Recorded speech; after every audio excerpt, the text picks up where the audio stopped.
Les principales actualités économiques qui rythment la sous-région ce jour s'invitent chez vous. Bienvenue dans le Flash Info sur l'Économiste TV.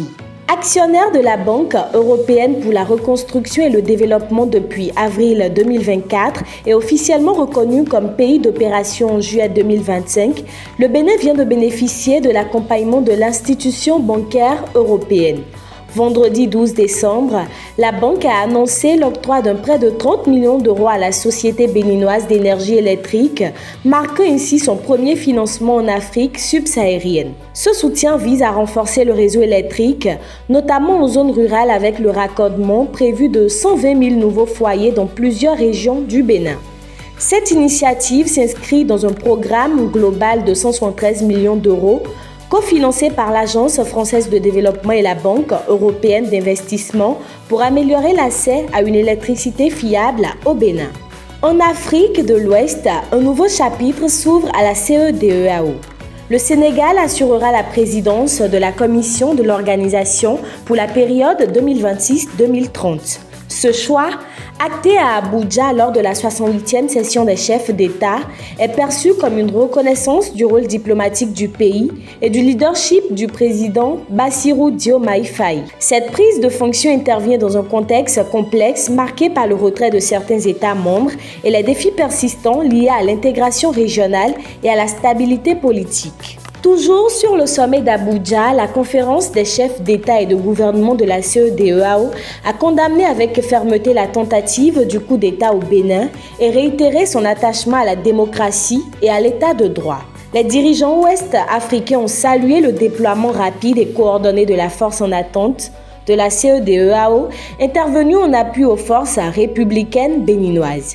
Cette action est présentée comme un exemple abouti de coopération sécuritaire sous-régionale, illustrant la capacité collective de prévention et de réponse aux crises. Côté innovation financière en Côte d'Ivoire, le Mobile Money fait un pas de plus vers l'inclusion. Orange Money Côte d'Ivoire et Visa ont lancé une carte virtuelle entièrement digitale, accessible à tous les clients via l'application Maxit sans nécessité de compte bancaire.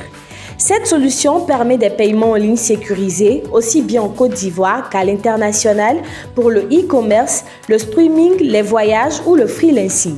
Gratuite et valable pour 3 ans, cette carte vise à faciliter l'intégration des populations dans l'économie numérique mondiale. Toujours en Côte d'Ivoire, les infrastructures routières bénéficient de nouveaux coûts d'accélérateur. La Banque islamique de développement a approuvé un financement de plus de 131 milliards de francs CFA pour moderniser le tronçon Tafiré-Ferkessédougou de l'autoroute nationale A3. Long de 574 km, cet axe stratégique relie le centre au nord du pays et ouvre la voie vers le Burkina Faso. Le projet vise à fluidifier le trafic, renforcer la sécurité routière et soutenir le commerce régional dans la continuité du développement de l'autoroute Abidjan-Ouagadougou. Enfin, sur le front des marchés agricoles internationaux, le riz est sous pression. Les prix mondiaux continuent de baisser, une tendance qui pourrait se poursuivre au premier trimestre 2026 avec la montée en puissance de l'Inde, premier exportateur mondial. Le pays s'oriente vers une récolte record de 124,5 millions de tonnes, ce qui renforce ses stocks et sa compétitivité à l'export. Cette situation exerce une pression sur les prix pratiqués par la Thaïlande et le Vietnam, tandis que les importateurs, notamment en Afrique de l'Ouest, restent prudents face à l'abondance des stocks. C'était le Flash Info sur l'Économiste TV.